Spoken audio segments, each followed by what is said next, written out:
বিএনপির ভারপ্রাপ্ত চেয়ারম্যান তারেক রহমান আজ বাদ জুমা যাচ্ছেন শহীদ প্রেসিডেন্ট জিয়াউর রহমানের মাজার জিয়ারত করতে। সেখানকার কর্মসূচি ও নিরাপত্তা পরিস্থিতি সম্পর্কে জানাতে আমাদের সাথে যুক্ত হচ্ছেন সহকর্মী আলভি রায়হান। আলভি, জিয়ার মাজারের কি চিত্র দেখছেন এবং নিরাপত্তা ব্যবস্থা নিয়ে আমাদেরকে বিস্তারিত জানাবেন।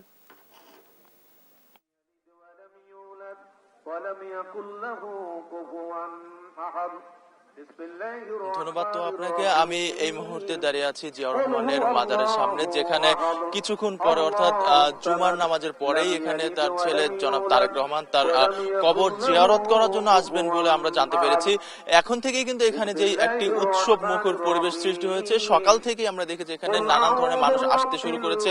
নেতা কর্মীরা কিন্তু এখানে এসে জমায়েত করছেন এবং এখানে যে সাজসজ্জায় ভরে রেখেছেন সেটা কিন্তু আমরা দেখতেই পাচ্ছি। এছাড়া তাদের যেই কার্যক্রম তাদের যে কার্যক্রম রয়েছে, আমি আপনাকে যদি একটু দেখাই, তারা কিন্তু ভিগো ওয়্যার গার্ড প্রয়োজন মতো বাঁকানো যায়, অধিক চাপেও ভাঙে না।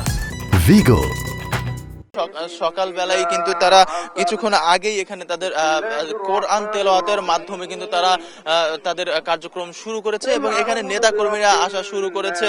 এখানে নানান ধরনের মানুষও কিন্তু এখানে সাধারণ জনগণ আসছেন এবং তারা এখানে এসে জনাব তারেক রহমানের সাথে জিয়াউর রহমানের কবর জিয়ারত করবেন। এই ব্যাপারে কিন্তু তারা খুবই উচ্ছ্বাসিত এবং অনুপ্রেরণিত হচ্ছেন। তাদের নেতাকে এতদিন পরে, তারা দীর্ঘ 17 বছর পরে তারা পেয়েছেন, এখানে এসেছেন। তারা খুবই উচ্ছ্বাস মুখর একটি দিন কাটাচ্ছেন কিন্তু তারা এখানে। আমরা এখানে দেখতে পাচ্ছি অনেকেই এখানে আসছেন এবং নানান স্লোগান দিয়ে কিন্তু তারা স্লোগানে মুখরিত করে রাখছেন।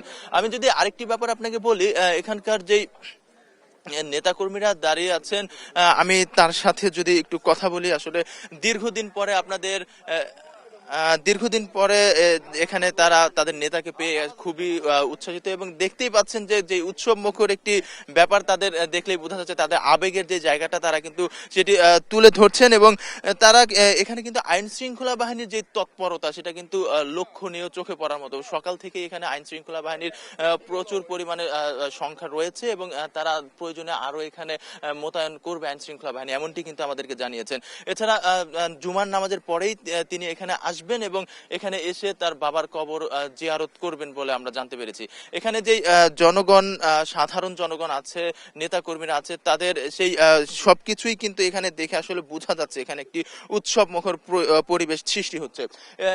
এখানে নেতা কর্মীদের ঢল এবং তাদের একটি প্রত্যাশা, তাদের নেতা নতুন ভাবে ঢেলে সাজাবেন নতুন বাংলাদেশ। এই ছিল আমার কাছে এখান থেকে সর্বশেষ তথ্য।